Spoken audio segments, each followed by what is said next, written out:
Hi friends, গিয়েছিলাম কোনো এক অজানা পথে। মাঠের ভেতর এসে পড়েছি একা। আসলে ফাঁকা মাঠে ঝোড়ো বাতাসে আমি হয়তো দাঁড়িয়ে, দূর থেকে ভেসে আসে মেঘের গন্ধ। হঠাৎ হাওয়ায় উড়ে যায় সব পুরনো গল্পের পাতা, যেন অক্ষরগুলো ঝরে পড়ে অকারণে। অজানা কথা আপনারা শুনতে পাচ্ছেন, আকাশের ভাষা মনে হচ্ছে এই তো বৃষ্টির ইশারা দিচ্ছে। এই মুহূর্তে হয়তো হারিয়ে যাব কোথাও দূরে।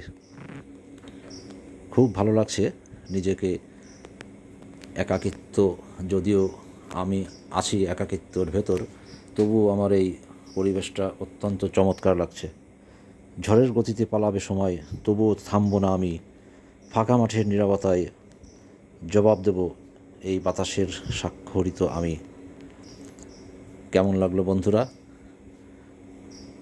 জানিয়ে দেবেন কমেন্টসে। ধন্যবাদ।